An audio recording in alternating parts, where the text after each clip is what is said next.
Good afternoon. Please take your seats. The Honorable Minister and the IFAD President are joining us. Stanno arrivando il Ministro e il Presidente dell'IFAD. Vi chiedo quindi di prendere posto cortesemente. Simul-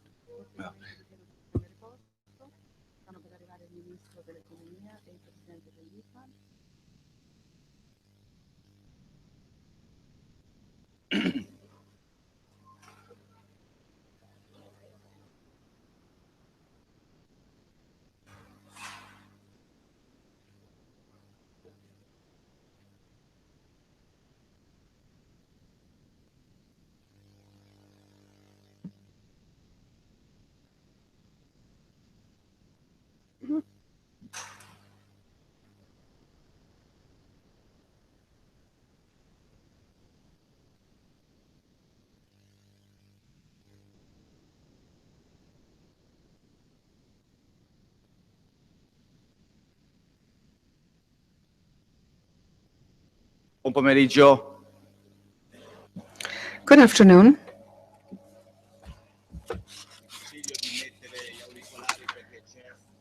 You should have your earphones ready. I will begin in Italian. You can follow Italian on channel 1 and you can follow English on channel 2.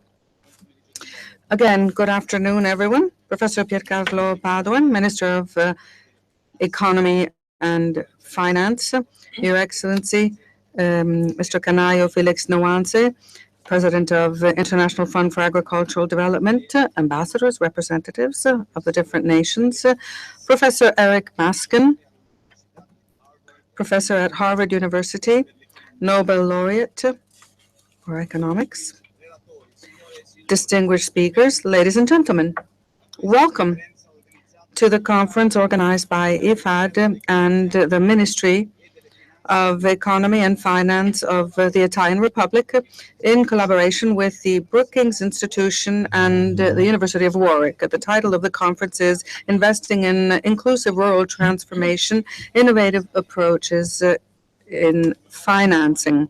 My name is Ashwani Muto. I am the Director of the Division of Global Presence, Knowledge Management and Strategies of IFAD, and I will be the Master of Ceremonies throughout this conference today. IFAD is indeed honored to have the privilege to host the inaugural session of this conference here at the Ministry of Economy and Finance in this splendid hall, which was recently named after Carlo Azeglio Ciampi, who was minister here from 1996 until the time of his election as President of the Republic of Italy in 1999. Therefore, this conference begins under the best auspices during the Italian presidency of the G7, and it is in fact the follow-up conference of a fruitful and very important cooperation effort between IFAD and the Ministry of Economy and Finance. This was the event entitled Finance for Food that was held at the Expo in Milan on the occasion of the World Food Day in September of 2015. And in fact, at the Milan event, the participants had decided that they would meet periodically in order to take stock of the progress achieved and of the open-ended issues in order to identify further concrete initiatives that could be undertaken. So this is an additional opportunity that we have to ponder the financing options which could facilitate inclusive and sustainable transformation of rural areas in developing countries. During this conference, we will have the opportunity to hear more than 50 speakers. They will be contributing to discussions on very important issues pertaining to finance of rural areas in developing countries. This conference will take place over a 3-day period. Today we are meeting in this room, whereas tomorrow and the next day will be at the IFAD headquarters. The event will be webcast on the IFAD site and the site of the Ministry of the Economy. Therefore, anyone who might be interested in this meeting can indeed follow the web streaming. I'm very proud to inform you that this is a paperless conference. All the documentation is available in an electronic version on the site which has been created specifically for this conference. And you can access this at the following address, www.ifad.org/rural transformation. And there you'll also be able to access the biographies of our speakers and all necessary information.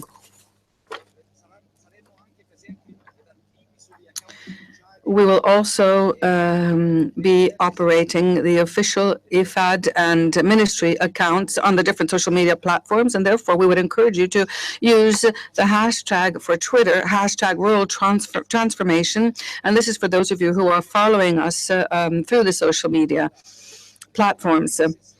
Let me remind you that the first session will be available both in English and Italian, and as I said, you have receivers that you can use to follow the two languages.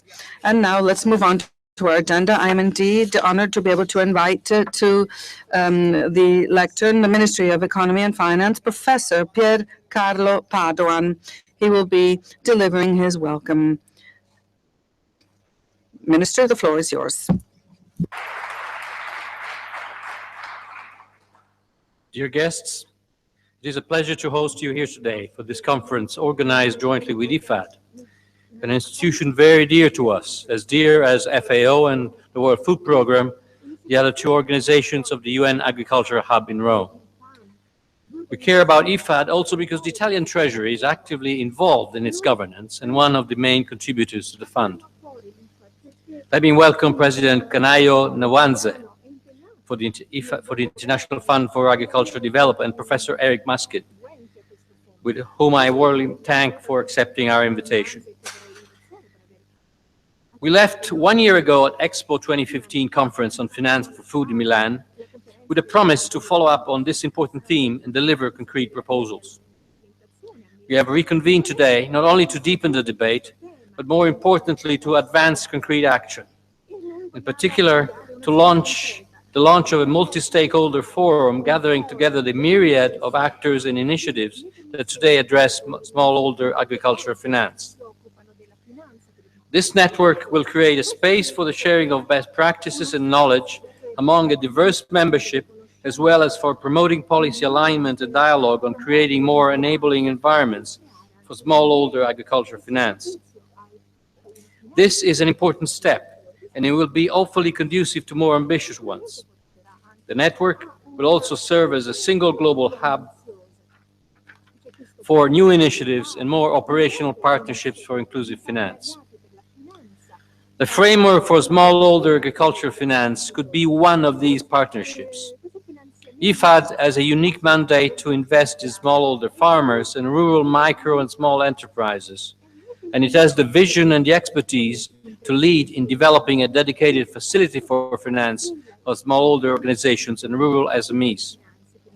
It has, in addition, a well-established portfolio on its smallholder organizations base that can contribute de-risking private investment. Besides these concrete proposals, today's conference brings a fresh perspective to the debate on inclusiveness for rural transformation. Rural transformation is a long-lasting economic, social, and institutional trend, where rural societies diversify their economies towards higher value production and industrial activities, interact and trade with other countries, move from dispersed villages to town. This is a process Italy knows well by experience. Since the 1950s, Italy went through profound social changes driven by industrial development and internal migration flows. From south to north, from poor areas to rich ones, from agricultural to industry, from the countryside to towns and cities. Inclusive and efficient financial systems are critical in such transformation as contributing to spread equitable growth. They help create the conditions for individuals to exercise economic rights, develop abilities, and exploit opportunities. Rapid economic growth and transformation often coexist with inequality, however. Rural financial inclusion is an important factor to ensure that the fruits of growth are evenly distributed and growth is inclusive. Indeed, a theme that Italy will push forward during its G7 presidency this year. Since the 1980s, the paradigm of rural finance has shifted from state banks and subsidized credit to a more diversified system. The gap in assisting agriculture has been bridged by the emergence of new business models, in particular by the establishment of many microfinance institutions, proposing new financing models aiming at more pro-poor targeted interventions, and with increased attention to sustainable interest rates. Notwithstanding progress over the past 2 decades, financial systems in developing countries still leave behind large segments of rural households, however. According to IFAD and the World Bank, 2 billion working-age adults globally have no access to financial services delivered by regulated financial institutions, and 73% of poor people are unbanked. Many of these smallholder farmers and landless workers who rely for their cash flow on agriculture, remittances, or low-skilled wage labor. In promoting inclusive rural finance, policymakers should consider the needs of different groups and how they use services. Smallholder farmers, small businesses, women entrepreneurs, young business startups, each have different needs for financial services, different preferences and behavior, and specific constraints and risk. Community-based financial cooperatives and the microfinance business model have quite successfully redressed the traditional problem of information asymmetries through peer monitoring and assessing locally the merits of the project and applicant's character, capacity, and security. And yet, there is a persistent rural credit gap for smallholder agriculture, a gap between demand and supply of financing for smallholders and rural SMEs, just above microfinance levels, but still below what traditional banks are currently providing to this segment of producers. Microfinance institutions tend to focus on the lower layers for short-term needs, while commercial banks and equity funds still tend to concentrate on larger loans with contained risks and for the better off. Practitioners call such a gap the missing middle. Let me add that while the state should not intervene directly in financial service provision, it has a very important role in creating the enabling framework for rural finance, particularly through fostering more inclusive and client protection-oriented regulation and supervision. In this respect, I would like to mention the Global Partnership for Financial Inclusion, launched in 2010 by the G20 with the aim to move the financial inclusion agenda forward. Since its start, the Global Partnership has engaged in a dialogue with regulators and standard-setting bodies with a view to mainstreaming financial inclusion in the regulatory agenda and increasing understanding of the interdependence of financial inclusion, stability, integrity, and consumer protection.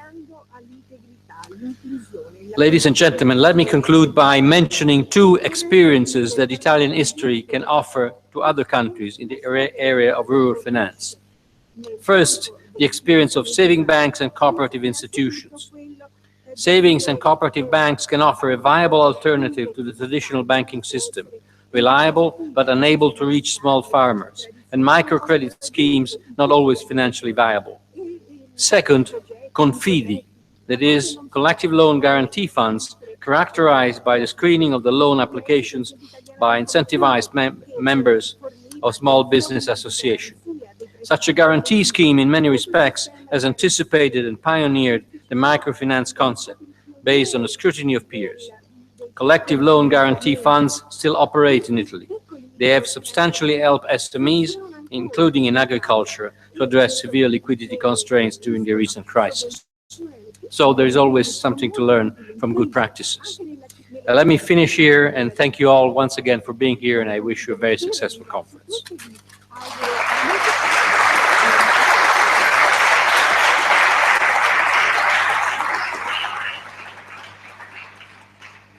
A nome di tutti i partecipanti. On behalf of all the participants who are here this afternoon. I wish to thank the Minister for his precious remarks.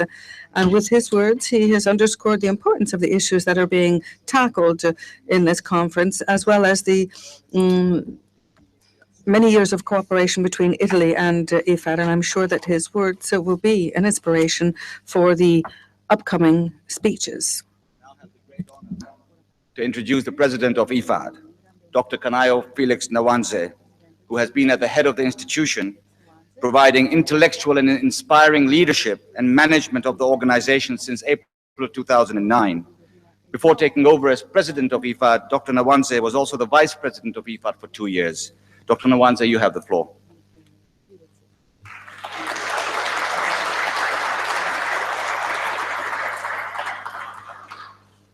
Thank you very much, Ashwani.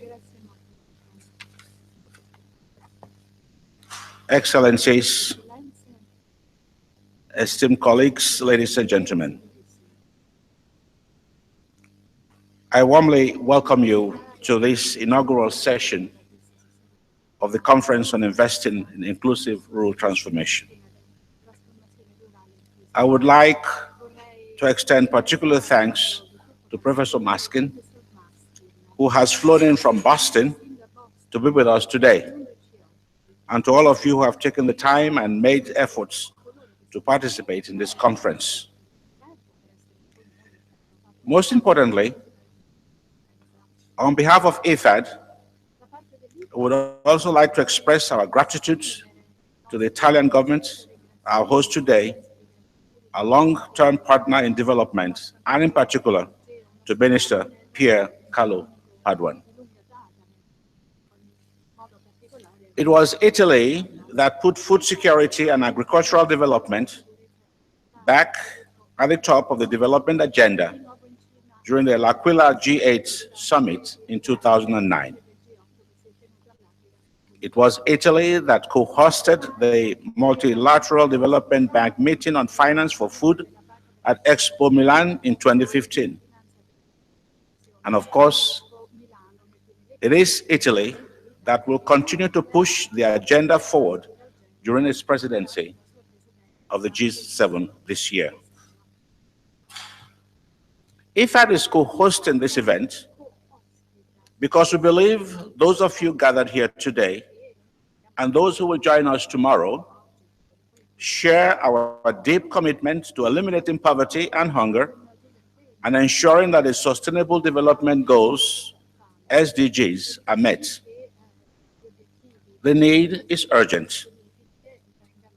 Despite decades of commitments and considerable efforts to end poverty and hunger, nearly 800 million children, women, and men still go hungry every day, and an almost equal number live in extreme poverty. Most of the world's poorest and hungriest people live in the rural areas of developing countries. And of course, most depend on agriculture for their lives and livelihoods. Migration to city slums will not put food on the table or a solid roof over their heads, but economic opportunities, access to financial services, markets, and assets in the regions where they live will. We must therefore invest in the 2 billion people who depend on the world's 500 small farms. They need to be included in food security initiatives and fully integrated into modern food systems. And we also need to make sure that rural small and medium enterprises, SMEs, have the resources they need to grow and to thrive. But let me be clear. The current speed of change and the current scale of change is not enough. It will cost an additional $265 billion a year until 2030 to achieve the first two SDGs, ending poverty and hunger. Where will that come from? ODA in 2015 was only around 192 billion, less than 200 billion. a year. And only 9 billion of that was earmarked for agriculture. Now, when it comes to financing for smallholders, there is a $150 billion gap between the financing that is currently available and the financing that smallholders need. Now, if we adopt a business as usual attitude, their needs will not be met, and there will be an estimated 650 million chronically malnourished people in the world in 2030, less than 15 years from now. Clearly, we must be more creative in how we leverage public resources, how we mobilize additional financing, particularly in making it possible for the private sector with its huge resources to invest in smallholder development. We'll also need to make it possible for new players, such as philanthropic organizations, to act proactively. Ladies and gentlemen, for IFAD, innovative financing for development is not a concept. It is a reality. Through the projects we support, IFAD has promoted inclusive finance, starting with microfinance, and more recently, through our work with remittances and through partnerships with the private sector. We have also pioneered what we call 4 Ps. These are public, private, producer partnerships. Because traditional public-private partnerships ignored producers and their organizations. We also know that expanding a business into a remote rural area can seem risky to our private sector partners. So we look for ways to help mitigate that risk. Let me give you an example. In Kenya, IFAD, together with AGRA, the Alliance for a Green Revolution in Africa, we offered Equity Bank a risk-sharing fund in the form of just $5 million as deposit when we partner with the bank to bring loans to smallholders. I believe the Managing Director and Chief Executive of Equity Bank, Mr. James Mwangi, is here with us today. I hope he has arrived. There you are. The fund enabled Equity Bank to provide initially $20 billion in loans to small producers through their organizations. As a result of that project, small producers were able to grow their businesses and enter the mainstream banking system. And Equity Bank benefited from very low default rates. I believe Equity Bank took that project further and increased the amount of money available to smallholders. And we are always exploring new ways to mobilize financing. Just yesterday, IFAD announced an exciting new initiative that will provide much needed capital to small and medium agribusinesses in Uganda. The Agro Equity Impact Fund for Uganda is starting off with a commitment of 12 million euros from the European Union, in part managed by IFAD, and expects to raise another 13 million euros from like-minded private sector partners. It is important because agricultural SMEs today largely fall within a missing middle, as Minister Padwan just mentioned. Too big to get funding from microfinance institutions, and too small and too risky to attract commercial banks. Ladies and gentlemen, as I mentioned earlier, the financing needs for development are huge, but so are the opportunities. The agri-food sector alone is already a $5 trillion sector, and it is growing. It holds tremendous promise for the private sector and for producers alike in developing countries. We believe that by developing the potential of smallholder farming and their organizations, helping them to get organized into producer organizations, and by getting the private sector to be more involved through inclusive partnerships, agriculture could generate untold prosperity, lifting millions out of poverty and creating jobs and employment for youth and new industries along the length of the agricultural value chain. At IFAD, we have a very large portfolio of programs and projects that enable small producers to increase their production and have better links to markets. But we are also aware that we need to do more to attract the private sector at every step along the value chain. We see the potential of our portfolio serving as a powerful de-risking mechanism, enabling the private sector to engage in profitable relations with smallholder organizations.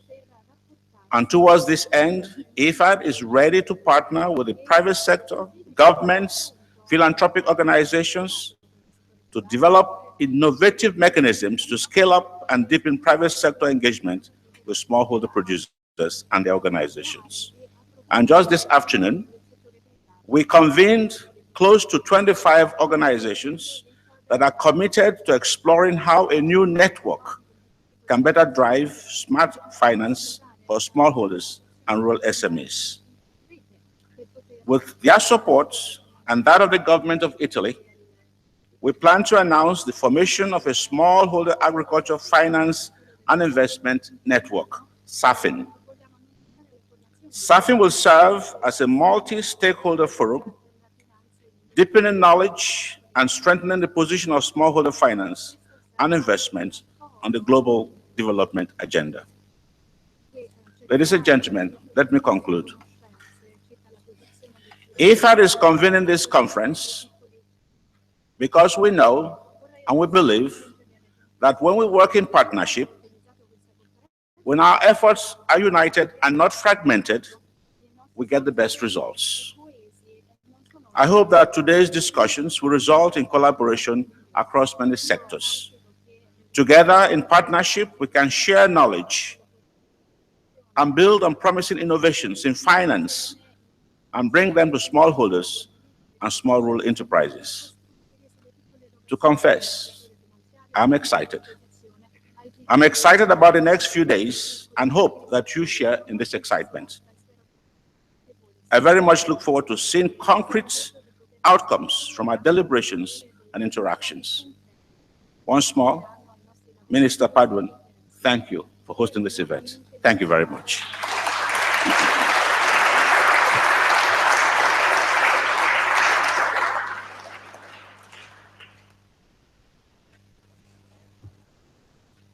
Thank you, President Nwanze, for your remarks, in particular for contextualizing the significance of this conference and for underlining how it can contribute to promoting innovative approaches to increasing financing for sustainable and inclusive rural transformation.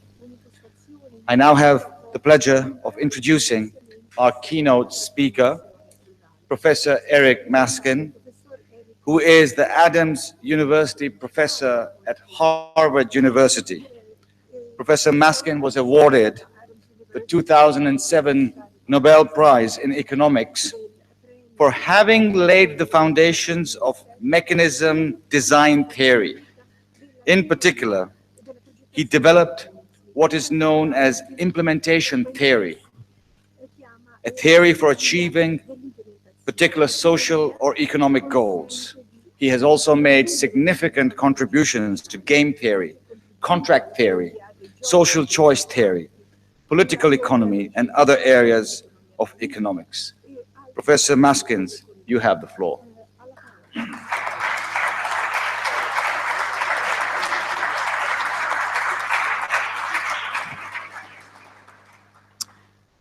Thank you so much.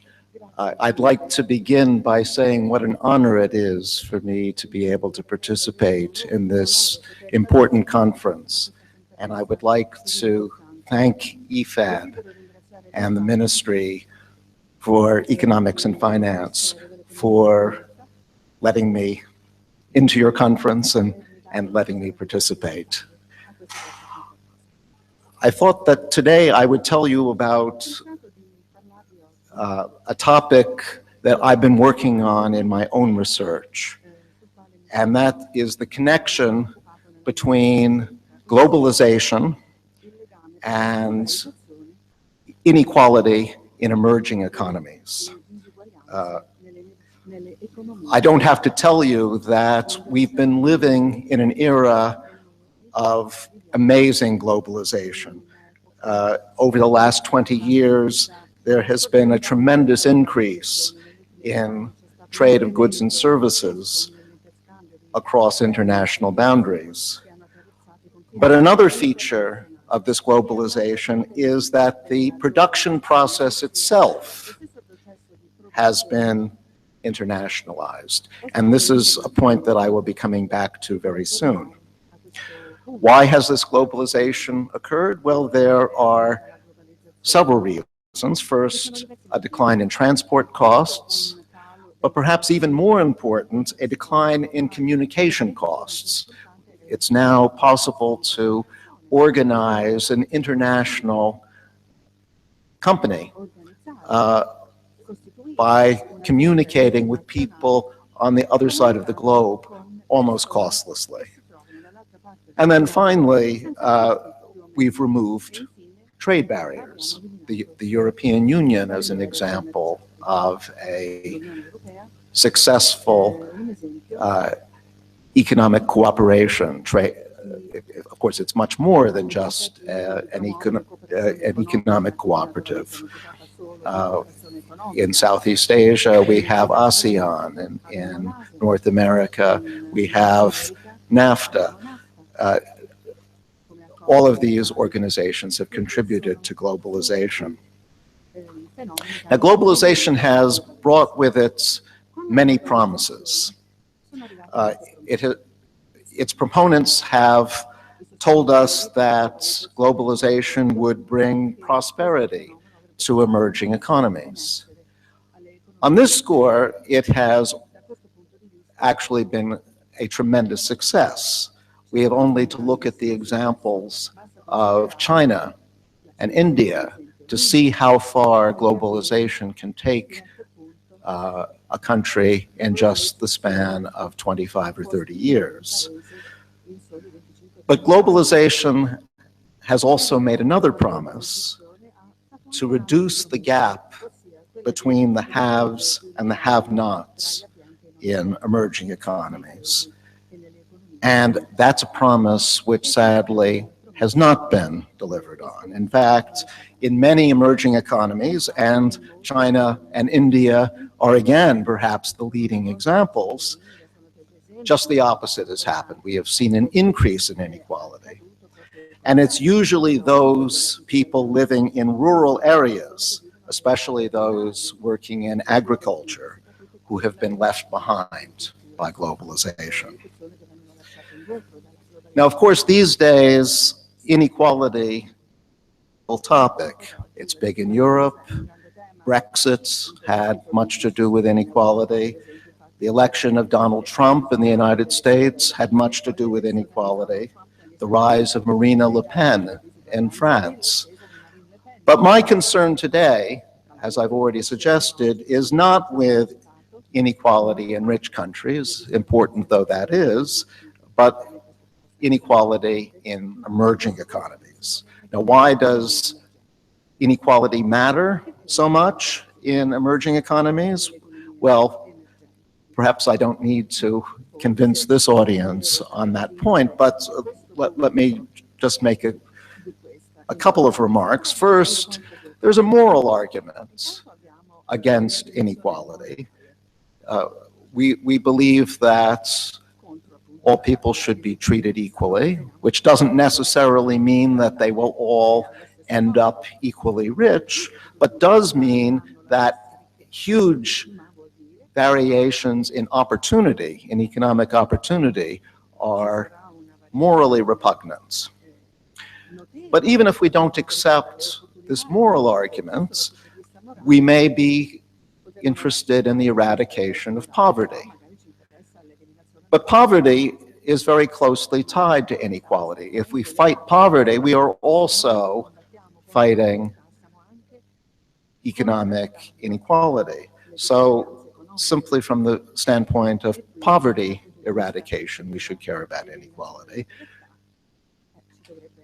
And then there's a third, more practical reason for worrying about inequality, which is there's a well-known correlation between countries where there's increasing inequality and political instability. So simply for the sake of keeping the social fabric, the political fabric together, we must do something about rising inequality. Now, one might ask,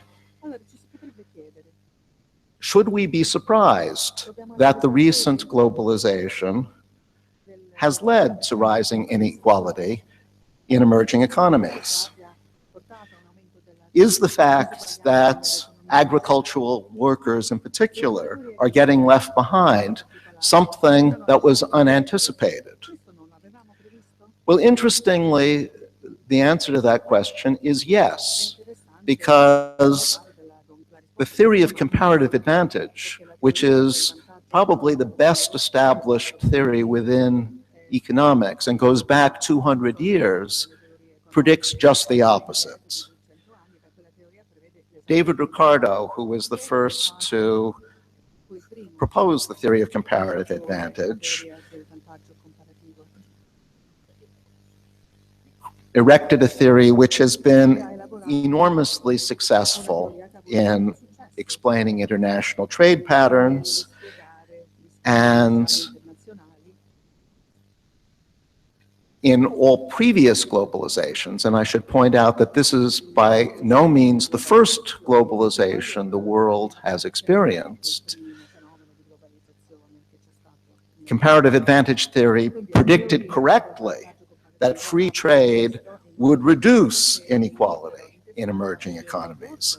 Now, because that point is so important, let me take a few minutes to describe why comparative advantage theory suggests that inequality should be reduced. According to the theory of comparative advantage, the important differences between countries are their endowments of the factors of production. Factors of production are the inputs into the production process. And the most important input into production is labor. So let's imagine two kinds of labor. There are high-skill workers and there are low-skill workers. And what I want to do is a little thought experiment. Let's imagine that there is a rich country and a poor country. And at first, the rich country and the poor country cannot trade with one another. But then the door to trade is opened. What I want to do is to explore how opening the door to trade affects production patterns in those two countries. And in that way, we can see how opening the door to trade will affect inequality. Now, why is the rich country rich? It's rich because it has a higher proportion of high-skilled workers. The most important factor that any country has is its endowment of skilled workers. So the rich country is rich because of its highly skilled workers. That means that it has a comparative advantage producing goods where a high proportion of high-skilled labor is required. An example of such a good is computer software. Computer software doesn't require much by way of low-skill worker. The emerging economy, the poor country, has a comparative advantage producing goods where skill doesn't matter so much. And agricultural goods, such as rice, often fall into this category. What will happen before the rich country and poor country can trade with one another? Well, before globalization, People in the rich country will want both software and rice. And so companies in the rich country will have to produce both software and rice. And the same thing will be true in the poor country. There will be both software and rice production. But there's a sense in which producing software in the poor country is inefficient because that country's labor force, from the point of view of the theory of comparative advantage, is better suited to producing rice. In fact, low-skilled workers in the poor country are actually hurt by the diversion of resources away from rice towards software. These workers are not needed very much for software. They're greatly needed for rice. And if production is being concentrated more in software, that means that the demand for low-skilled labor is reduced. And it means that low-skilled wages will be relatively low. Similarly, high-skilled labor in the poor country will benefit from the software production and will see relatively high wages. Now, what happens once the rich country and poor country are able to trade with one another? What happens once globalization occurs? Well, the rich country can now shift production away from rice to software and import the rice from the emerging economy. And the emerging economy can do just the opposite. It can shift production from software to rice and import the software from the rich country. So the emerging economy is now producing more rice, less software than before. And this raises the demand for low-skilled workers because rice uses low-skilled workers more intensively than software does. So the demand for low-skilled labor is higher. That pushes up their wage. Now that less software is being produced, the demand for high-skilled labor is going down, so their wages fall and inequality is reduced. That is, what I've just given you is the standard argument, according to the theory of comparative advantage, for why globalization should reduce inequality in poor countries, and why agricultural workers in particular should benefit from globalization. Well, as I said, the theory of comparative advantage has been remarkably successful historically over the last 200 years. For example, there was an important globalization in the late 19th century. This involved a dramatic increase in trade across the Atlantic between Europe and North America. It became much cheaper to ship goods across the Atlantic. At that time, Europe had a relative abundance of low-skilled labor. And just as the theory predicted, we saw a significant decrease in inequality in Europe at that time. So the theory got things right for that globalization, and actually for several other globalizations. It's been less successful for the current globalization, and that led me and a colleague of mine at Harvard, Michael Kramer, to try to puzzle out what is different about the current globalization as compared to previous ones. And that led us to develop an alternative theory. This is not a theory which is intended to replace the theory of comparative advantage, but certainly to supplement it. And the argument that we make is that the notable feature about the current globalization is that it has led to a dramatic increase in international production itself. So the production process is now truly global. And to see that, think of a good like computers.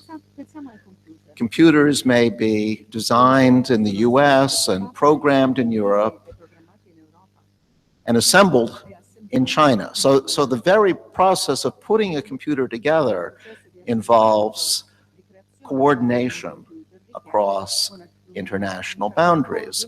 And this is just one of thousands upon thousands, probably millions of goods which are now truly international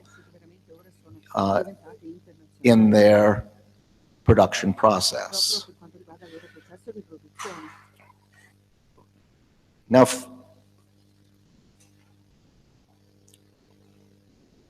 that suggests that our theory should concentrate on production, the production process itself as the key to globalization.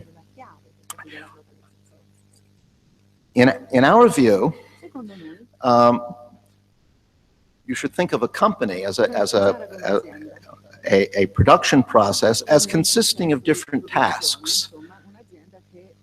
To make matters simple, let's suppose that there are just two tasks that have to be performed in order to get output. There's a managerial task, which is highly sensitive to skill, and there's a subordinate task, which is less sensitive to skill.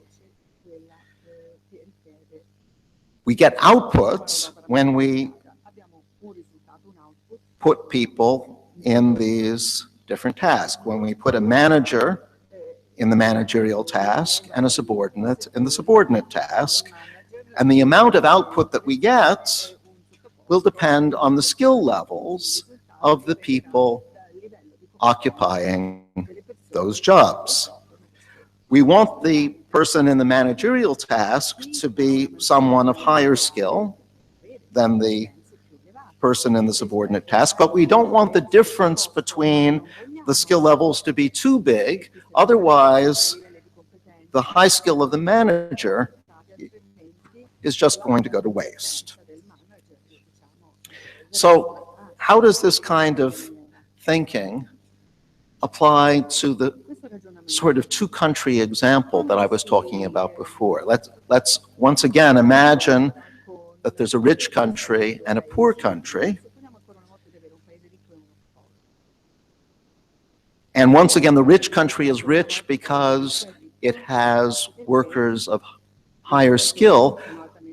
For my purposes now, it's going to be necessary to imagine that there are 4 levels of skill, not just 2. Let's imagine that there's high skill, there's what we might call a good level of skill, there's average skill, and there's low skill. And the rich country is rich because it has workers of high and good skills.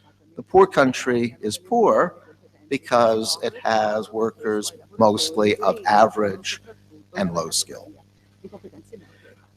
Now, before globalization, it's impossible to have production across international boundaries.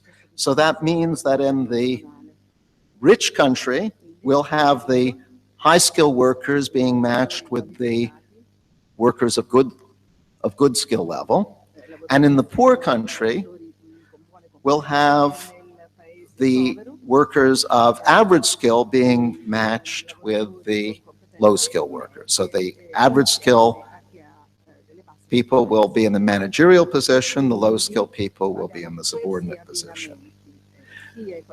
But what happens once globalization occurs? Once globalization occurs, the labor market itself is now global, and a company can hire people from any country. The company is not confined to hiring people just in its own country. Well, that's going to tend to bring the average skill workers from the poor country into the global labor market. They're going to have plenty of employment opportunities. But the low-skill workers, the workers with very little skill in the poor country, are going to be left behind because their skills are simply too low or non-existent for them to be attractive to the global labor market. Well, what implication does this have for inequality? Before globalization, these low-skilled workers benefited from being matched, from working with the average skilled workers. You probably know from your own experience, if you're working with somebody else who is more highly skilled than you, that increases your own productivity. It's always good to work with highly skilled people. And the low-skilled workers will benefit here too. They will see a boost to their wages.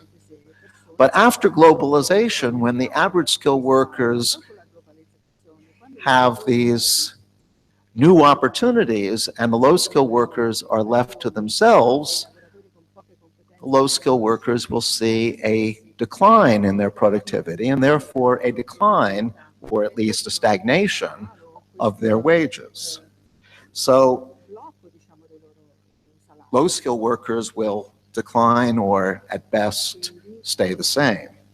What happens to the average skilled workers? Well, they have these new employment opportunities. They're the big beneficiaries of globalization. They see their wages rise. And so inequality increases in the emerging economy. Well, that, very briefly, is the point of view that we take in our work as a counterbalance to the traditional theory of comparative advantage. And it has a strong policy implication because it means that if you want to do something about inequality, you have to do something to raise the skill level through job training or education of low-skilled workers so that they have international job opportunities too. The problem is that skill training and education are expensive. Someone has to pay for them. Who's going to pay? Well, the workers themselves can't do that. They can't afford to. We're talking about the poorest people in the world. But neither should we anticipate that employers are going to pay for this skill training, because if I'm a low-skilled worker and you're an employer who is considering hiring me, well, if you give me training, I can then go to work for your competitor, in which case your investment in me is lost. So typically employers are not going to have sufficient incentive on their own to train low-skilled workers. And that means that there is an essential role for investment in skills by some third party. This third party could be governments, could be international agencies or NGOs, it could be foreign aid, it could even be private foundations. But someone has to do it. Now, what form might this investment take? Well, NGOs could directly train farm workers in subsistence agriculture in modern agricultural techniques. And of course, this is already being done to some extent, but as the president pointed out, not to a sufficient extent. Governments could give tax breaks to garment manufacturers to teach rural women in Cambodia how to sew together beautiful skirts for export, and to do this work in their own homes so that they can continue to, so that they don't have to leave their families. And this is being done to some extent, but not nearly enough. Poor families in Brazil can be given conditional cash transfers in exchange for sending their children to school. Under normal circumstances, families can't afford to send their children to school because they're needed to work on the family farm.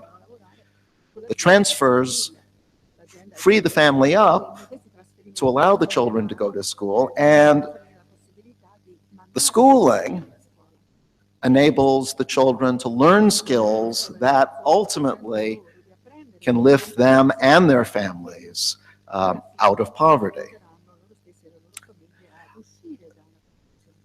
These are only some of a huge variety of imaginative ways that low-skill workers can have their skills upgraded and have a chance at a better life. Notice that none of these policies are anti-globalization. It would be a big mistake to try to stop globalization, even if that were possible, because globalization, as I said at the outset, has been such a powerful force for increasing prosperity. The problem with globalization is not that it hasn't increased prosperity, but that it's only increased prosperity for people who already have some skills to offer. So it's up to us to make sure that globalization works for everybody, and works in particular for the low-skilled workers of the world. Thank you.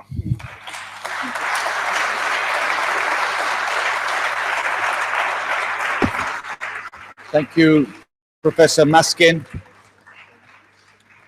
for your illuminating address and for outlining many topical issues of concern to all of us working towards elimination of hunger, malnutrition, and poverty, especially the linkages between globalization, inequality, and poverty reduction. I'm now pleased to introduce Zainab Badawi, an internationally renowned broadcast journalist who will moderate the high-level inaugural panel discussion entitled Smallholder Agriculture as a Business, New Frontiers for a Transformative Global Agenda. Ms. Badawi has worked for many prestigious TV and radio channels, including the BBC and ITV, and has interviewed many international leaders and anchored important debates on international development and politics. She is indeed one of the best-known broadcast journalists working in the field today and has won many awards for her outstanding work. She will introduce the distinguished panel members and guide the audience through the content of the discussion. Zainab, you have the floor. Do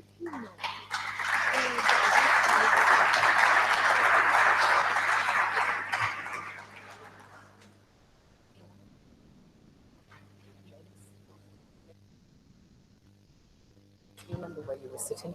I think you are.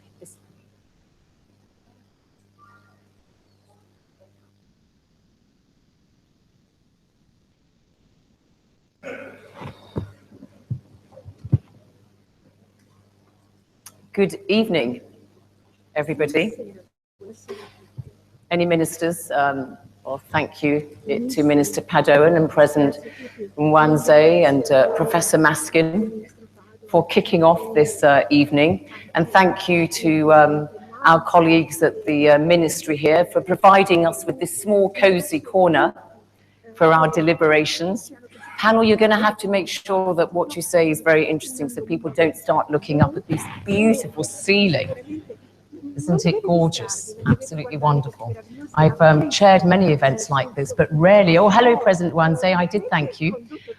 Rarely has it been in such elegant, gorgeous surroundings. So we are going to have a conversation, but it will also involve you. You are participants, not an audience. And if you wish to raise anything from our discussions, then please do. And then just to set the parameters, of course, just a few facts for you. We know that 3.4 billion people live in rural areas. 2/3 of those people rely on 500 million smallholder farmers, and most of those smallholder farmers do not have access to the kind of investment that they would like. As President Nwanze said, too big for microfinance loans and too small for the commercial loans. And so we're going to try to think of ways of making, not talking about agriculture anymore, the buzzword now, replace it. Agriculture as a business is agribusiness. So you have to get that into your head. It's agriculture as a business and how we can provide new frontiers to have this transformative global agenda. So we're going to kick off with our discussions, which we hope later on in the conference that people will be putting flesh on the bones of some of the things that we say today, because we've got people with a variety of experience bringing their own different perspectives to this very, very important topic. Perrin Saint-Onge, since you are here from IFAD, it's probably best to start off with you just to set the scene for us. So Perrin is Associate Vice President here at IFAD. He's head of the Program Management Department. That sounds very, very important. You've got so many titles, haven't you? Originally from the Seychelles, such a beautiful country, which I've yet to visit, but I look forward to the first occasion. Perrin, so when we talk about a transformative global agenda and finding new frontiers, what exactly do you mean by that? Just briefly, just quickly. Thank you very much for an opportunity to share IFAD's approach to that facilitation of effective rural transformation. It's not easy, and it's not going to be easy. But we have been given deadlines to make it happen, and we now have 14 years and less by the day to make it happen.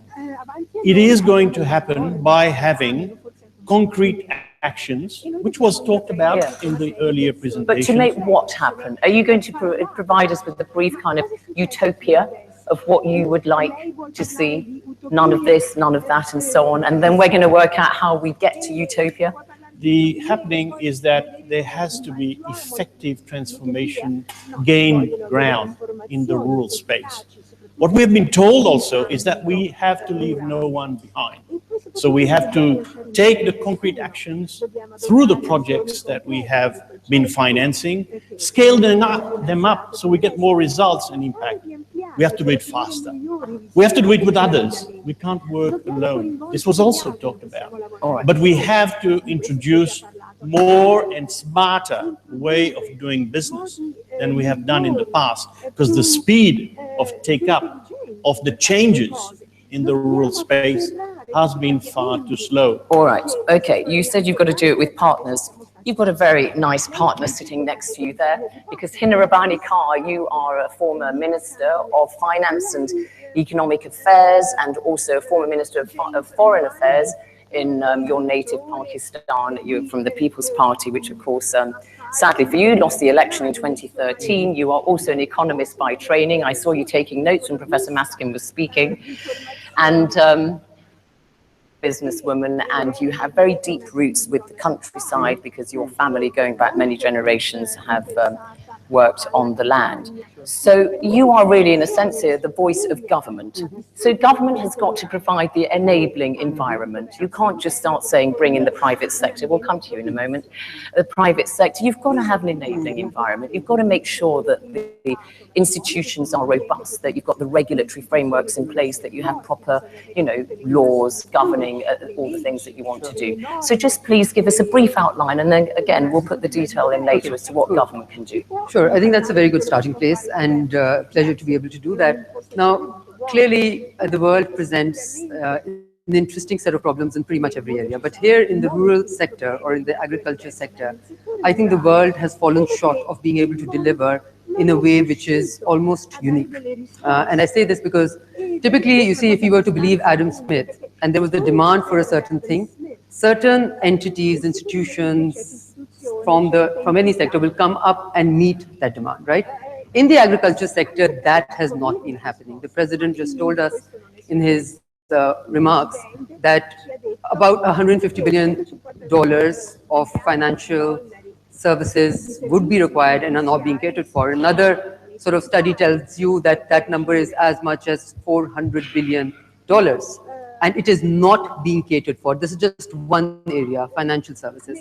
You have rural infrastructure, you have rural services, so this entire sector has not been catered for naturally, as many other sectors have been.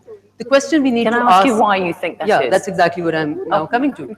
The question we need to therefore ask, which you asked me, is why that has happened. And I think the reason for that is that what you also said, again, Zainab, the enabling environment that governments are supposed to provide, and institutions like IFAD are just supposed to only be the enabler and not the project implementers or the project providers. And the government, for instance, as government, if I see financial services not being provided, oh, my government, what did it do 20, 30 years back? My country created a bank by the name of ZTVL to give those financial services. That's not government's job. Government is supposed to de-risk enough for the private sector to then come in. How do you do that is the question. All right. I think I'm just going to end by saying that I think a lot of the problem has to do with everybody not knowing what their particular role is and everybody wanting to do everything all at the same time. It's a bit like the problem that you have with too many donors trying to do, too much or too less all at the same time. We'll come back to you in a moment. So James Mwangi, if I may say, you are sort of centre stage, aren't you? Because you are the representative of the private sector here. And we know that many bodies, for example, the United Nations Conference on Trade and Development, UNCTAD, has said that 75% of the financing for rural transformative agendas has to come from the private sector. And James is the managing director and CEO of Equity Bank Kenya. But you don't just operate in Kenya, you operate in half a dozen countries in Central and Eastern Europe. The biggest bank, in fact, in Central and Eastern Europe is something like in Africa. My goodness. You've got, all right, I'll tell you, we'll impress them some more. You've got 11.7 million customers, right? That's true. Yeah, that's a lot, isn't it? 5 billion funds at your disposal. That's true. I've got to sit closer to this man, yeah. And you... 70 to 80% of your customers are rural, which is an amazing thing, and because you were one of the founders of this. So when we are talking about bringing investment to these rural areas, the smallholders and rural SMEs, what would you like government to do to help you? Thank you very much. I think the government can simply convert this challenge into an opportunity for the private sector. And simply what we need to do are about three things. The first one is to put infrastructure in the rural areas so as to reduce the cost of doing business in the rural areas. The second that really needs to be done is to invest in rural communities to enhance their capacity and capabilities so that they are competitive in production, such that they are not in peasantry economy, in commercial economy, because that's the third one, of course, is to increase value in the agricultural sector. Agricultural sector is competing with all other sectors for allocation of resources, and private sector will only allocate resources based on return. If agriculture continues to be the sector with the lowest return, it will continue to receive the lowest allocation, because there is and lastly, we need to de-risk rural agricultural practices.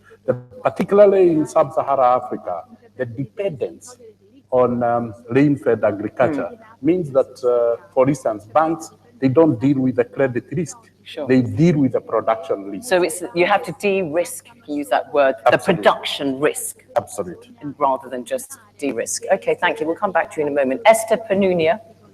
Esther Panunia is the Secretary General of the Asian Farmers Association for Rural Sustainable Development, and she is from the Philippines, but you have something like 13 million members across 16 countries. You've got 20 associations in these 16 countries, and you very much represent the smallholder farmers. Yeah, got that right, didn't I?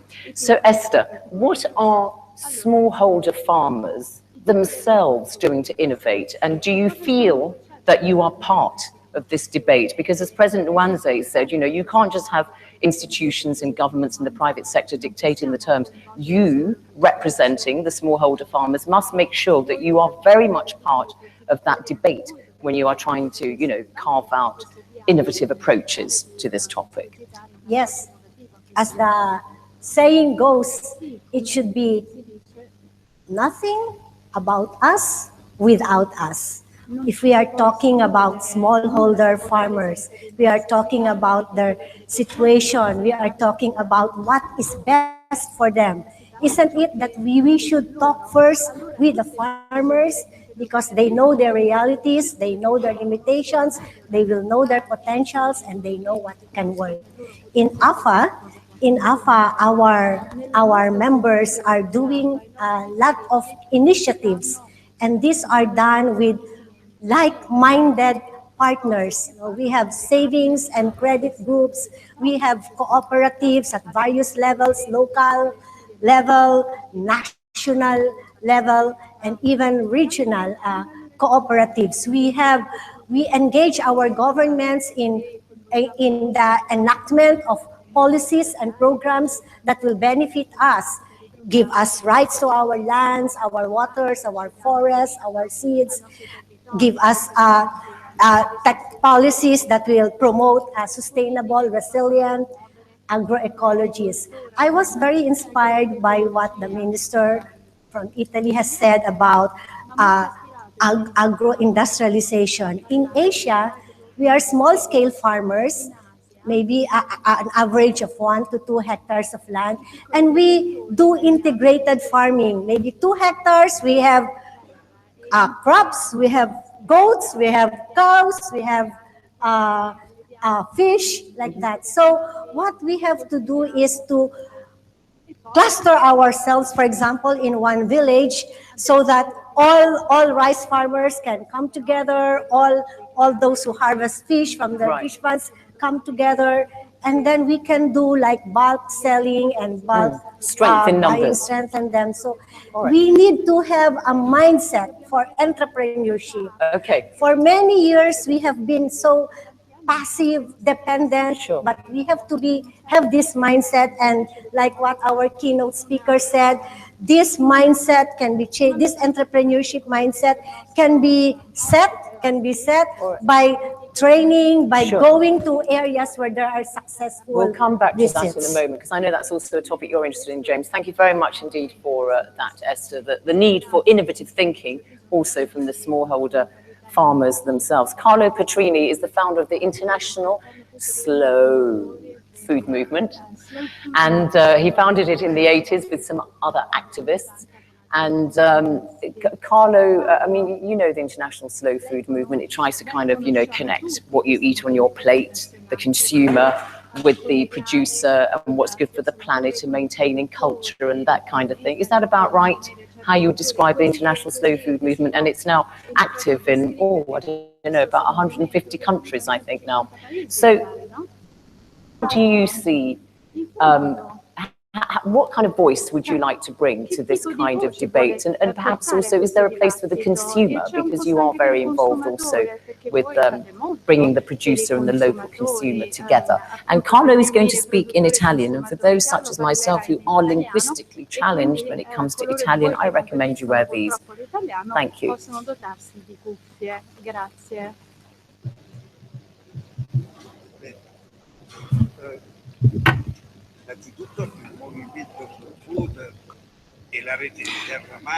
First of all, the Slow Food Movement and the Terra Madre network operates with consumers and producers together on both fronts, because we believe that these two areas have to be very closely linked.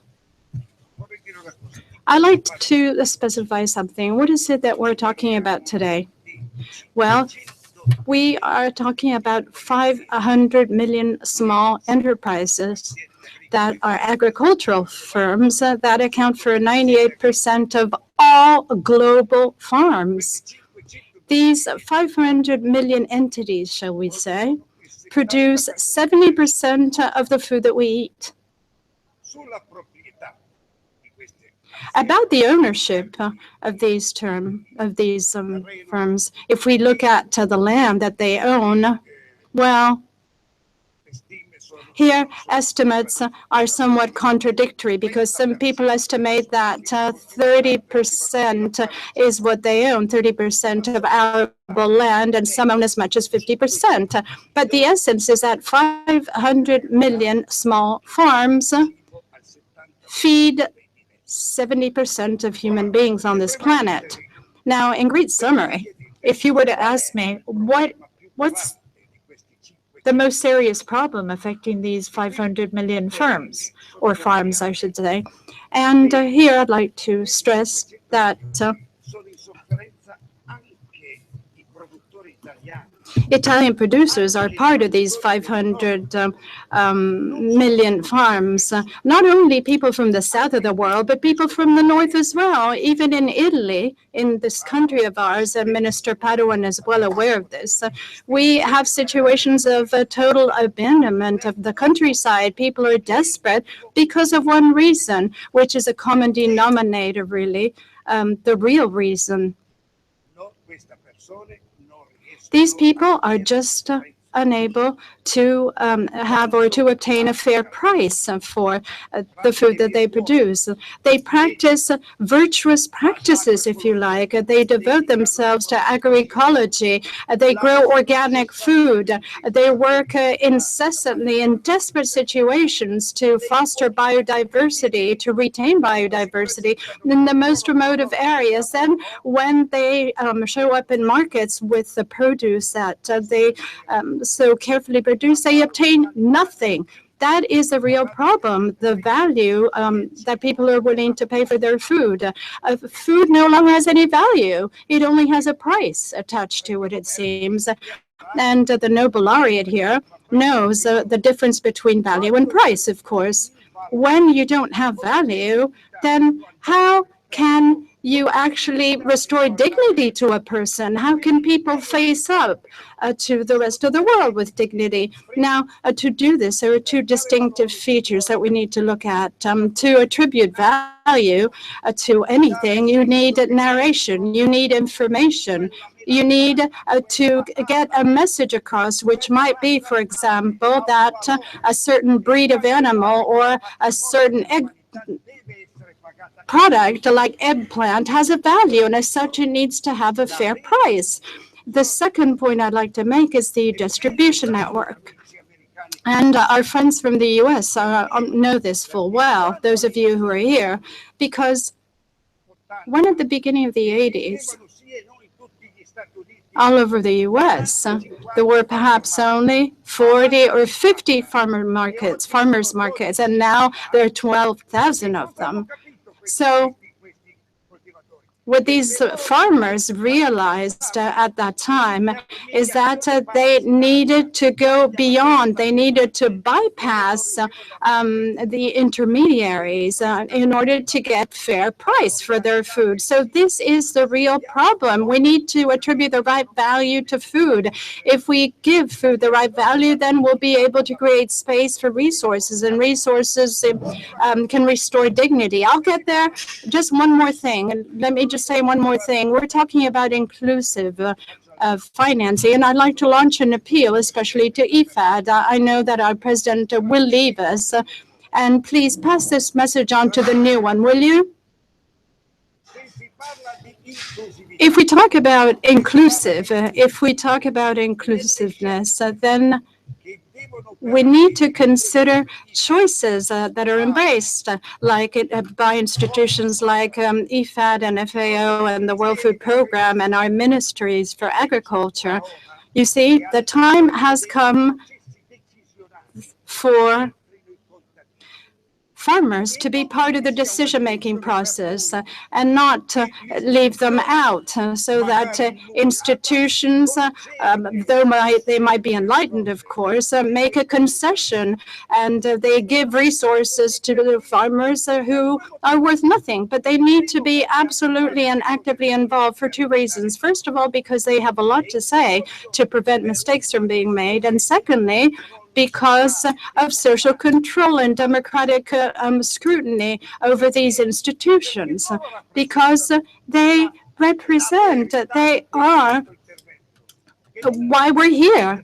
That's why we're here. It's because of them that we're here. Thank you, and I'm finished.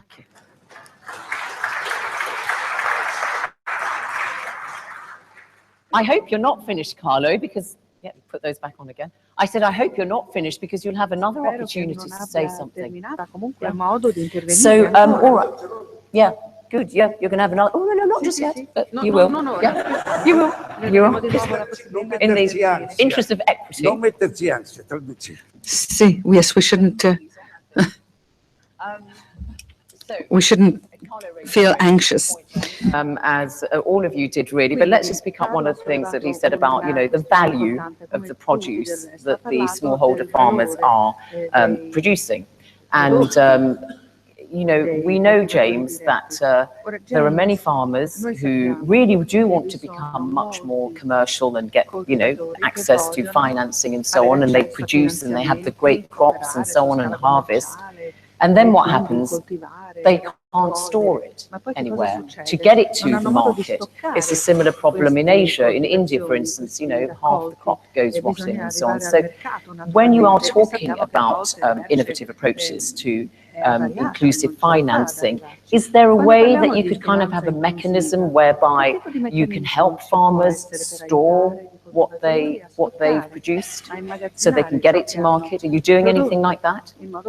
Thank you very much. It was really exciting to listening to Carlos and his passion for the farm. I think the issue of shared prosperity must be really considered. The issue of increasing productivity in agriculture, reducing waste in agriculture is essential because that is where value is lost. I don't truly believe that people take value from the farmers, is that the whole value chain has not really been protected, right policies are not in place. But let's look at post-harvest losses when it comes. Equity has come up innovatively with warehouse receipt. As soon as the farmer produces, he passes over the production to a warehouse that has the capacity and the competence for storage and management of the crop, and gets a receipt which they can go to the bank as a title document, as collateral, and get credit. And the warehouse receipt. Warehouse receipt. And this can also then be borrowed against because it's like collateral. And essentially, the crop can also be sold at the right time when the prices are high. So the farmer is not subjected to the seasonal prices that are dictated by the production cycle. So that is That's one very good, clear example then. The second aspect is really farmers in supply chains. One of the biggest challenges we have had is where you have production without a direct link to the market. And essentially you produce, but you are not able to sell.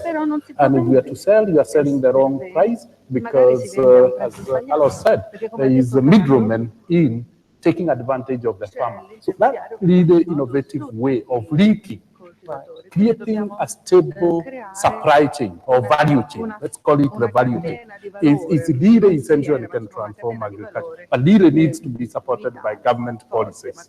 Well, let's come to Hina then. Were you following that? Of course. Were you listening, Hina? No. Yeah. So that's something that is clearly in the realm of government. There, that is something that they could do. I mean, from your experience in Pakistan, I know you weren't Minister of Agriculture and so on, but certainly as Finance Minister at the time, and what could you do about that? I mean, what kind of incentives can you provide as a government minister to bring in, investment into rural areas? Sure, absolutely. I think that's absolutely, what he said is a very good example. But it all comes in what I talked about initially also as infrastructure for agriculture, right? So this infrastructure is soft infrastructure, it's also hard infrastructure. Some of the problems that Carlos has mentioned, so interesting, because whether you're in Italy or in Pakistan, the problems that farmers, small or large, face is almost identical. So you go back to the question that why is this particular sector the sector in which we're still cribbing about the middleman after decades. You know, I have been listening to the problem of the middleman taking in all the value for the last decade. I'm sure many of in the room must have been listening to it many, many more years or decades than me, right? So why is it that we have not been able to on this one? And unfortunately, the fact remains that, and here I will tend to fall back on my experience as a farmer, that it's almost feels so unfair that you tend the land or that crop for a year, and then the value that the farmer receives and the value for which it is sold in the supermarket, there's a huge difference. When we say huge, we don't mean 50%, we mean hundreds of percentage points, right? So what is the government going to do, or what should the government be able to do? And what we call enabling environment in the jargon of things, what does it mean? It means providing and building wherever it, because that is the job of government, infrastructure wherever it is required. Okay, which will include farm-to-market roads, which will include market space itself. In a country like Pakistan, please try and go and visit a market, a farmer's market. It's a place you will not be able to stay for more than 5 minutes if you don't have very, very strong, ability to bear a lot of sort of, mud, dirt, and really strong nostrils. So it's go all the way to have that assault on your senses. All sorts of. There are many other nice things. Yes.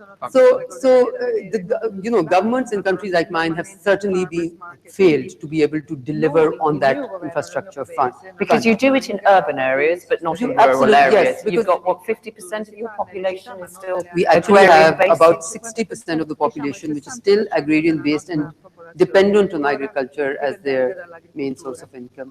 So yes, so the infrastructure the government has to provide, absolutely. And then government has to do risk mitigation for the private sector to be able to come in and provide the services that only the private sector, because the private sector will also. And how do you do that? For instance, okay, let's talk about the difference between subsidization and incentivization. Okay, now let me give you a concrete example. How do you incentivize? You say, if you want to put in this drip irrigation system, which is going to save you a lot of water, or if you want to put in a greenhouse structure, which is rather costly for a normal farmer, you put in 50%, we will put in 50%. So the farmer himself or herself would also be very aware of the cost of that and would want to take the best out of it. Subsidizing is when you just say, in my mind at least, when you just say that, okay, this will be somewhat free or lesser price. So you incentivize the farmer to be able to be part of creating value for himself. But then the market, what I think Carlos, clearly the applause that he got is very deserved, because I think he went and touched all of our sensibilities in ways that we're all very familiar with within the farming community. And what he's saying in terms of the value that the farmer gets for his produce, I think he's spot on, and there's much work that can be done. Okay. Perrin, so a model there, we heard Hinad there just say the government can do this, and the private sector can do that, and President Nwanze was talking about a kind of tripartite partnership, wasn't he? Public, private, and also the producers involved as well, producer partnerships. So that's a model you are seeing increasingly in agribusiness, aren't you? You're seeing a government, in Uganda, for instance, they're doing a couple of projects like this. They did it with the Bujagali Dam, as you know, to bring power to rural areas and, parts of Uganda where you have the Ugandan government putting in, a private equity firm putting something in, and also one of the development finance institutions. I think in that case it was the Aga Khan's development network. But that's very much a model now, isn't it, where you have, these three kind of partners. I mean, is that a way for the future now you see for agribusiness? It is the favored way to go forward. Things don't happen by themselves. It happens by a natural set of good actions coming together. And it cannot be done by the producers themselves. They've already got very, very weak capacity to produce, terrible access to markets. So we need a continuity of the chain, and others spoke about adding value to the chain of the actions, and every actor throughout the chain is a partner. And we can group these into the public role, de-risking the sector, the private sector coming in with the investments, scientists coming in with technology, producers, organizations facilitating the technology to be taken up by their members, and the market marketing organizations, those that distribute to the consumers in the urban spaces, facilitating that there are adequate aggregation points to collect, process, store, distribute, but adding value and quality as we go along. We also heard about de-risking, you know, so institutions such as IFAD surely have a very strong role to play in reducing risk to encourage private investors to come in, because obviously one has to say they are obviously not going to give the money away for nothing. There is obviously a profit motive. So your role as an institution such as IFAD is to de-risk. De-risking from many fronts, because increasingly we're finding that additional risks are coming in beyond the financial and economic risks. There are climate risks, there are production risks, storage risks, distribution risks, consumption risks. Food goes to waste. Food quality is not to the standards that modern society expects. So every single layer, we find a role for IFAD, but not only IFAD, of its partners to play in ensuring that we have the right quality food, regularity of the food, de-risking the very weak institutions that are there, providing capacity to the producers and their organizations, finding a way to de-risk access to markets, roads, storage points, finding a way to de-risk the low production levels by increasing access to technology, training. Sure. You mentioned training, because Esther, surely, you know, when we talk about involvement of the private sector and loans and that kind of thing, the actors, the smallholder farmers, I mean, do they need their capacity increased, improved, in order to operate in a more commercial way, surely, don't they? And that's another important aspect of this. There's no point saying, yeah, you've got access to the funding if the agents involved, the actors, don't know how to best capitalize on that. Are you getting enough support for smallholders in that area? Yes, I think we are getting support, but it's not enough. It's not enough. And I think that's why we have this conversation now, is how to upscale it, how to have more and better support for smallholder farmers. Farmers' organizations, we think, are good intermediaries, good interlocutors for the 500 million family farmers who are majority are the poor and hungry in the world. So, through the farmers' organizations, the small scale farmers can be given the time to be listened to, because listening is very important. And then also sharing of information, because we see farmers, we see ourselves not just repositories of the technologies that people have, but we are also scientists. We experiment on our farms. We do lots of initiatives on our farms. Do you? I mean, you innovate yourself. I want to ask you about that, because obviously we know that with the younger generation, and in many parts of Asia, certainly in Africa, the young generation is the dominant one, and is going to be increasingly so. And, you know, I remember the words of Akin Adesina, a former agriculture minister in Nigeria, who's now president of the African Development Bank, who says, you know, you've got to attract young people into farming. You've got to make farming sexy, is what he says, and, you know, make farming the new oil, as it were.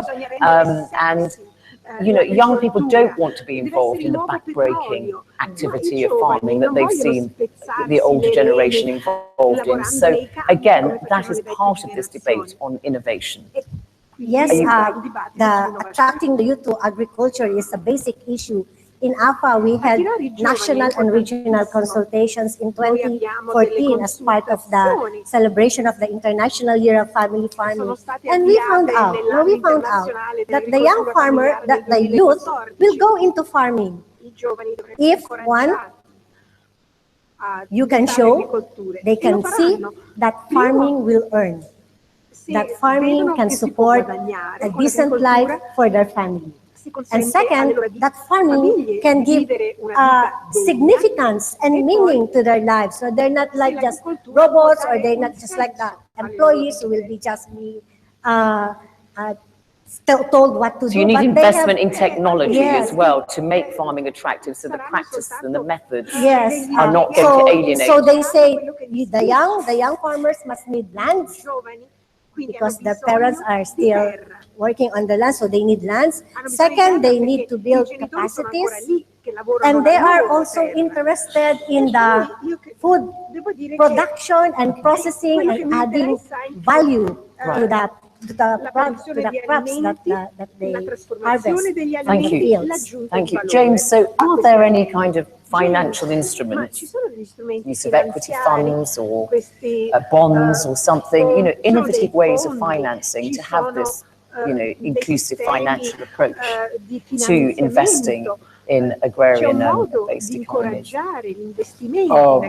I think there is significant and adequate funds from the private sector to transform agriculture. But the fundamental challenges of agriculture must be resolved so that funding can flow. One of the easiest method I've seen is where development organizations like IFAD comes and de-risk a whole sector. And then the private sector is able to penetrate that because it is doing. As the president said, they provided a risk capital of 5 million. And so far, after paying them off because we completed the risk, we have an outstanding $17 million of loans to 80,000 active farmers. So, but you can see it was an intervention of AGRA and IFAD coming together and the government of Kenya coming in. So partnerships can be a way of dealing with. And are you training the smallholder farmers to become more entrepreneurial, more commercially minded and so on? Because there's no use throwing the funds at them if they don't know how to best maximize That's it. the other thing, that the capacity of the farmers, particularly in Kenya, you'll find the average farmer is almost 58 years old. They were born not in the era of technology, science, particularly in certification of seeds and use of fertilizers. So unless you enhance their knowledge and their willingness to adopt these technologies, you'll have the technologies present. But so over the last 4 years, we have trained 1.3 million small-scale farmers for 13 weeks on adoption of fertilizers and certified seeds and crop husbandry and animal husbandry practice. So capacity building is absolutely essential because we assume that they have the capacity. So we throw seeds to them, we throw fertilizer to them, but this is something they were born and they were brought up, and the practices during their times didn't include this. And last, let me say, there would be need to think about adapting technology to small-scale farmers. We have put seeds, we have put fertilizers, but we still have the panga, the jebe, and the hoe as the factor of, as the technology of production, which is, as we have said, is breaking the back of the farmer. So you've got to fix the agriculture, to fix all these things before you think you can, then you think the funds would flow, because they're not at the moment, aren't they? I mean, you lend a lot to smallholders, but as you know, certainly in Africa, local banks very rarely lend money to farmers.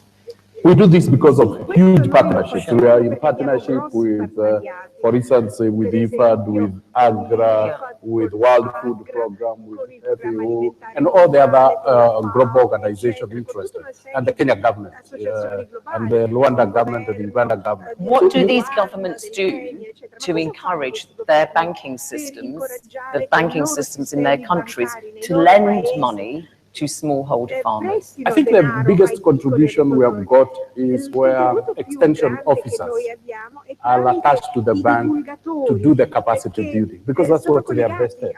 So you use the extension officers because bankers are not very good in training farmers. So you use government extension officers to do the capacity building. The second aspect is where the government comes in with subsidy and says this level of farmers is too low, the crop has failed, So you come with smart subsidies. And lastly, it's where the governments are coming on with climate smart interventions. And that can only be done by the government. Pina, you wanted to say something? I just want to quickly add on that, are we expecting banks to then become extension service officers also? Would that not be in some ways incorrect? You talked about a utopian world order Yes. as far as agriculture is concerned, and I would think that in a utopian world order within agriculture, banks should professionally do what they're best at, and you have in every country, certainly, many countries I know, you have agriculture universities, you have research institutes, etc. And the extension services from there to go, now that's again a government's job, right? To ensure that extension services, local government's job, go from there to the farmer. And the bank's job should be to ensure that the lending goes to the farmers and the lending is, and let me just give you one, not very innovative, but one good example of where government risk mitigation role can be played by investing in the software side of it. For instance, land records management systems, right? Many of us know that commercial banks will not go into lending to small farmers because of land entitlement issues. Government comes in and, which the Punjab government in Pakistan, for instance, has done. It has huge results because now the land records management system is online, it is clear, the entitlement is clear. So commercial banks who would typically stay away from it because of entitlement issues will now go in. So there are many, many examples of the role, but I would be very apprehensive about, again, one entity which is doing well in one thing, trying to do many other things at the same time.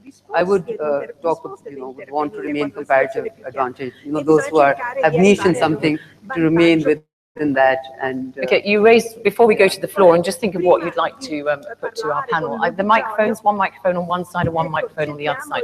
Just very quickly, on this issue of comparative advantage, perhaps to you, Perrin, which is, what we talked about adding value, and of course that's everything everybody wants to do. You don't just want to be the producer of the raw basic commodity, you want to add value to it so that you can get more from the processed product. But if you look at one example, for instance, in Nigeria, which produces 11% of tomatoes in the whole of Africa. And yet they spend $100 million a year importing tomato puree from Italy and China. And when you ask the Nigerian authorities why this state of affairs continues, they say, well, we have actually built some processing plants, or the private sector has, the Dangote Group in this case, and they have the canning and they've got everything, but it's not worth their while, getting these projects and the actual machinery working, because it's much cheaper to import the product. So is there anything that can be done? Because obviously that acts as a huge disincentive to adding value when they think, why should we bother training these people and getting things going if it's cheaper to just import it? At the same time, there are successful stories which describe the contrary. In northern Ghana, in Tamale,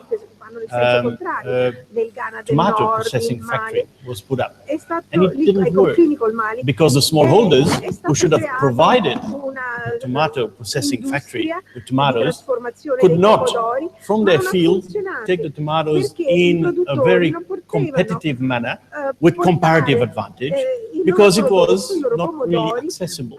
The moment they built a road from Wa or Bolgatenga to Tamale, the product flowed. The competitiveness increased. The government encouraged or de-risked the sector by providing the necessary infrastructure. Electricity was communicated or made available to the producers as well as the processing plant.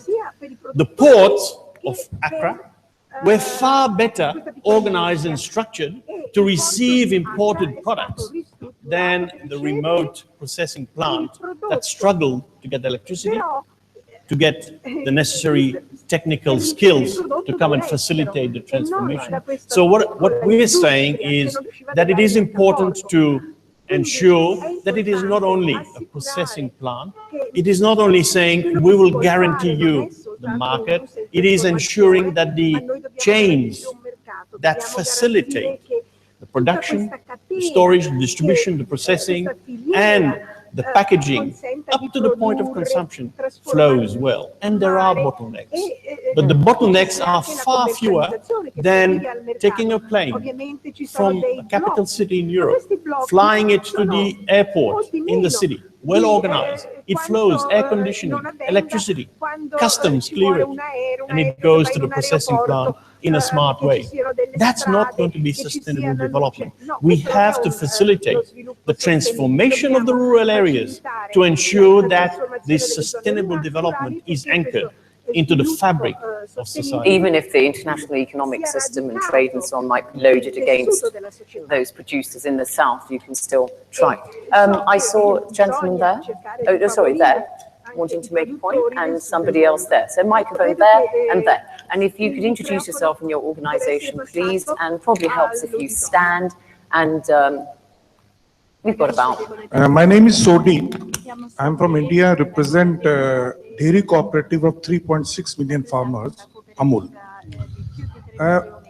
I just heard the role of private organized sector for the development of smallholder, but conceptually it looks good. But practically, if you see the past example, I don't think Carlo or Hina can answer these things. One side, we have got unorganized smallholders. Other side, we have got unorganized consumer. Don't you think a private entrepreneur, there will be a conflict of interest? Private entrepreneur will like to maximize his profit, whereas farmer will like to get maximum price for their produce, and consumer will like to buy or get product agriculture cheapest or most economical. So there is a conflict of interest. I think we don't have to go very far. You see in Europe, how much a milk farmer gets price of the milk. 10-15 years back, they were getting 50% of what consumer was paying. Today, they are getting only 38%. Okay. So day by day, you see, unorganized sector like to exploit unorganized. Or organized sector like to exploit unorganized. Okay.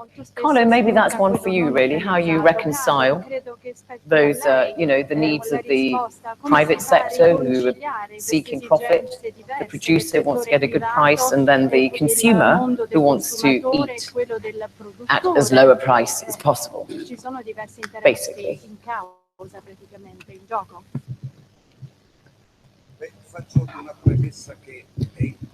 I'd like to make a forward here, to make a premise. It's really important. Now, the needs and the rights and the dignity of smallholders and small farmers are not antagonistic, but they are in conflict with mass production. They are in conflict with the businesses of multinationals, democratically too, I think. I mean, take the CEO of Nestle. He'll pick up the phone and call great banks directly, but smallholders just don't have that power. And I think that this is where policy and politics comes in.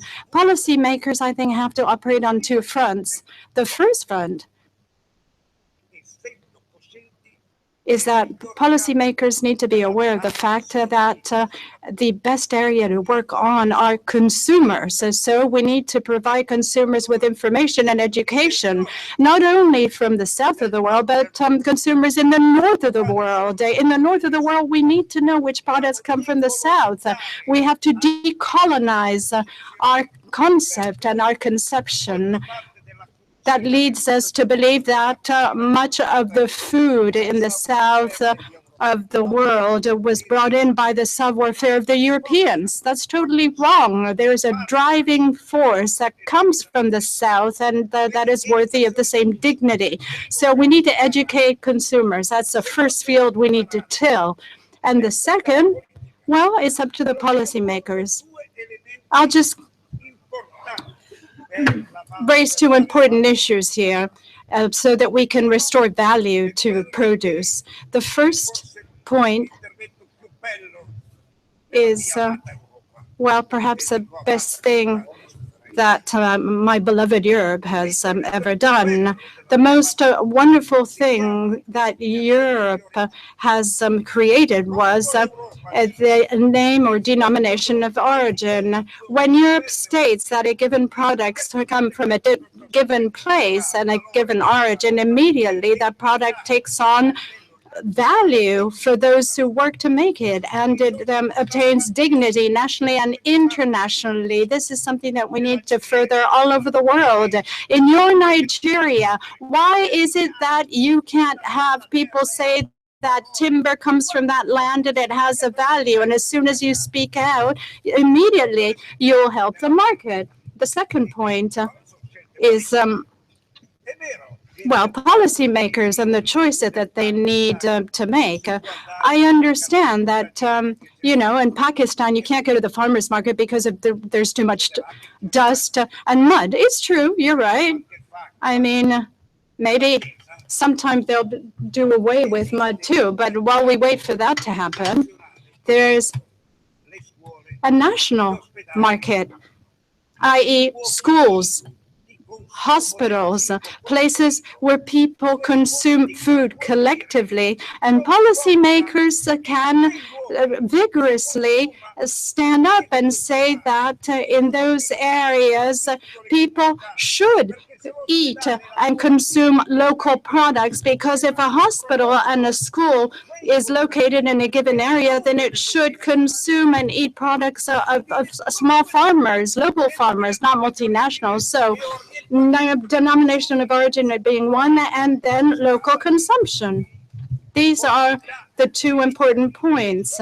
Community-based consumption of food. When the first Lula government tried to introduce zero hunger and try to get people to buy family farming products, well, they really did a great deal to help things out. And I think that the time has come for the rest of the world to follow suit, because those who feed these people, I would say that 80% of them are multinationals with nice arrangements, but I'll stop right there. Important point there, Carlo, about which actually Professor Maskin also raised, the conditional cash transfers, and certainly in Brazil, the Bolsa Familia program, which is the conditional cash transfer one, was very much linked to making sure that local produce went into schools and hospitals and so on, and it did very much help bring about a transformative effect in local rural areas. So thank you for that intervention. Yes, point there. Anybody else? Thank you very much. Good evening to all of you. I would like to thank the Minister of Finance, Economy and Finance of Italy, and the Honorable President of IFAD for organizing this very beautiful event. I am Dr. Mohammad Mafizur Rahman, alternate permanent representative of Bangladesh, working FAO, IFAD and WFP. So we can't hear very well, actually. I am Dr. Mohammad Mafizur Rahman, alternate permanent representative of Bangladesh, working with FAO, IFAD and WFP. First of all, I have one comment, and I would like to listen comments from on my comments, and second, I have one question. We talk about the Sustainable Development Goal 1 and 2, and we know that huge investment actually we need. But who made the commitments? This is the global leaders. My comment is that the global leaders are not honest to their commitment. Why I am telling that? If it is the fact, in that case, why the crisis of funding? So maybe after 2030 we shall have to develop another goals with 39 sustainable development goals for 2050. I would like to listen, because on MDG only 8 we could not achieve all 100%, roughly 50-60% we achieved. By 15 or 14 and 15 years, all 17 goals, particularly 1 and 2, impossible. I can write, because we are not honest to our commitment. If we are honest, in that case, we shall have invest with resources. This is the, I would like to listen comments from you. Second, the question Madam Rina has said, that the smallholders will be never benefited if we cannot eliminate the middlemen or the intermediaries. And with this middlemen, particularly in our country, Bangladesh, India, Pakistan, other countries, the political muscle men are involved with this process. How can we eliminate where these political musclemen are very much linked with these middlemen. And if we cannot eliminate them, I don't know the way, but would like to listen. If we can do that, only the smallholders can be benefited. Okay, Thank you very Let's much. pick up the middleman point, because some countries have done that, haven't they? Perrin have done that quite successfully, eliminating the middleman when it comes to fertilizer and all sorts of things. Do you want to? Very much so. And I think one of the ways that this is facilitated is, as was described earlier, building capacity of farmers and farmers' organizations helps to bridge the gap between the producers in a small way, finding a way to aggregate their production, their inputs and their outputs to go to the market. So that's one way to shorten that very long process and therefore bypass some of the weaknesses, and by association, because they are weak, they tend to be over profiteering on the back of the producer. Local knowledge is very important, and I think we need to build on that. But there is global experience built on comparative advantages, like you described in your keynote address. So mixing and matching the local knowledge, local understanding of where the middleman is, middlewoman, how can they or how should they be bypassed, making more effective use of the institutions, local institutions, and facilitating that institutions are there to serve their clients, to serve the smallholder, to serve those that are in need. Institutions are not there to sustain and maintain supernormal profits for a few in society. That equity, that ensuring a good balance of development outcomes is very important to the work we do. Thank you. Esther, you wanted to say something? Yes, thank you for the comments. To answer about the middlemen, farmers need middle persons to connect us from our farm to the market. But what if it's the cooperative of the farmers who connect the smallholder farmer member to the market?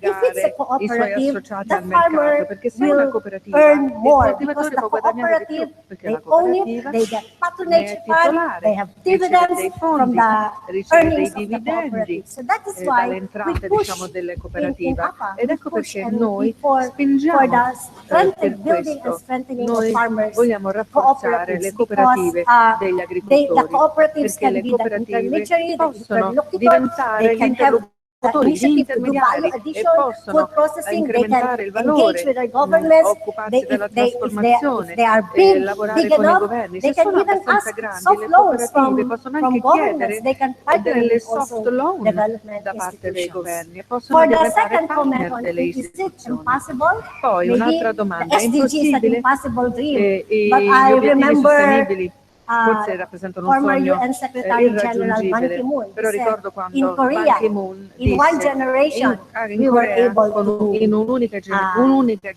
develop our country in a very poor country. So political will, policies, programs, and the involvement of the people in the process of development is important. All right, thank you. You've given us some very concrete points there, that you can leverage efforts in all directions if you are a collective voice there. Just in your closing comments, the rest of you, you three, and perhaps you might want to, as the IFAD representative, just show how this conversation we've been having knocks things forward for the ensuing sessions of the conference. But I wonder, Hina, when we're talking about, innovative approaches to financial inclusion in agrarian areas and so on, I mean, what would be something concrete that you would like to emerge, or a concrete challenge that you think really must be overcome before we can talk about agribusiness in any meaningful sense? I think specifically there are many irritants which make the imperfection in the market bigger than it ought to be. Right? And those irritants include lack of physical markets also, right? There was an example given of the US, the number of farmers markets increasing exponentially and that having an impact. I think the fact that there is so much between the producer or the farmer and the market, the distance is so long that that's where the intervention is required, to give physical space and then to be able to take out the irritants from the policy level, and that is where organizations like IFAD, government, etc., has to play a role in taking out the irritants. I, for instance, gave an example of land records management system. There is the example of taking technology. I know the difference between, for instance, producing vegetable using the greenhouse environment versus the difference is exponential in terms of what a farmer will earn. And I was just thinking, because in our family, for instance, one of my sisters who was living in London for 10 years has gone back to the farms and is managing the farms, right? Because technology, she's using technology. So this is something that if you are able to take it back, if you are able to give them access, I think technology will require for it to be shown to the farmers, for them to be able to then, use it in innovative ways. James, as the voice of the private sector. I think what would be critical and essential is ensuring rural areas where small-scale farmers live are open up for development, such that the basics are in place, whether it's power, whether it's roads, whether all that must be in place. The second thing is agriculture must be viewed as business. I think most governments treat agriculture as a social sector. Agriculture is not a social sector, it's an economic sector that should be market-driven. Maybe it is to be market-driven so that it attracts global flows of funds, then the value chain must be looked into such that there is shared prosperity that can be achieved by policy and enhancement of agriculture, such that we extract or maximize value in agriculture. And lastly, we must build the capacity of the stakeholder called the small-scale farmer. He's always disadvantaged. If you compare production by small-scale farmers with the food chain, the farmer is at the bottom of the food chain. Everybody feeds on the small-scale farmer. We all feed off the small. So just very, very quickly though, while we're waiting for all those power plants to come and the roads to be built and all that, transformation, is there anything that can be done in the meantime for those millions of smallholder farmers who are getting negligible amounts of finance from the sectors, the finance sectors in their own countries that could be done? Any kind of thinking out of the box that the development community together with the private sector and government can de-risk that sector using policy. Okay, thank you. And Perrin, maybe final word to you is how what you've gleaned from this. We've heard quite a lot, the collective voice, what you just heard. Perhaps you'd like to knock it forward as to how you'd like this to develop. As we move forward, there was a very strong emphasis on having concrete actions. We've had a lot of talk, we've got ideas, but it's got to be rolled up and packaged through investments that are meaningful and are going to give results and impact in a short time, because that's what is needed. We've waited for too long. The rural communities have been waiting for a long time. They are running away now. They're saying it's not coming. So we have to roll out results and impact at scale as short a time possible. To do this, institutions need to perform better. They have a responsibility, and they need to take their responsibility seriously. Farmers' organizations need to represent the farmers, not represent themselves in global fora without having meaningful takeaways that farmers will take up right away, build on their local skills, introduce the global experience so that they have far better capacity than they have today. We have to ensure that the technologies that are out there, it is out there, it is available. Make it happen, get it to be translated to the field where the hoe disappears. There are too many back-breaking tools and equipment that are not or no longer valid for the modern world that we live in. We can, all of us here, facilitate that transition. We call it transformation, inclusive transformation, being mindful that the future is for the youth. We don't want them to run away from the rural areas. They don't want to run away from the rural areas, provided that the environment is conducive for their own well-being, for food security, good quality food, protecting the environment, making good use of the natural resources. We have a fantastic opportunity to do so. Ladies and gentlemen, thank you very much. You're going to be very busy at IFAD and other institutions by the sounds of it, but I hope we've managed to provide you with some kind of framework for your discussions tomorrow. It's the what and the how, it's not the why. I think we're all convinced about why this needs to be done, but it's the what and the how and the when, how quickly in terms of that. Thank you very much indeed to my panel. Thank you to you. And there's a reception outside. Thank you very much. Thank you. Thank you, Esther. Siamo giunti alla fine di questa prima sessione. We've come to the end of our opening session of the conference. I wish to thank the Minister of Economy and Finance, Professor Piercarlo Padoan, the President of IFAD, Canaio Felix Nuance, and Professor Eric Masken. I also wish to thank all the speakers who participated in our debate, which was brilliantly moderated by Zainab Badawi, and I wish to thank her on behalf of all our organizers. Tomorrow, the meeting will begin at 9 a.m. Registration will begin at 8 in the morning. So registration at 8, the conference, the plenary begins at 9 a.m. at Via Paolo Di Dono at IFAD headquarters. I would now like to cordially invite you all to the reception offered by the Ministry of Economy and Finance, which is just outside of this room. Wish to take the buses back to IFAD and back to the NH Hotel. The buses will depart from the main entrance of the ministry at 8 p.m. So factor in some time, please, to return your badges and retrieve your ID cards. Thank you very much.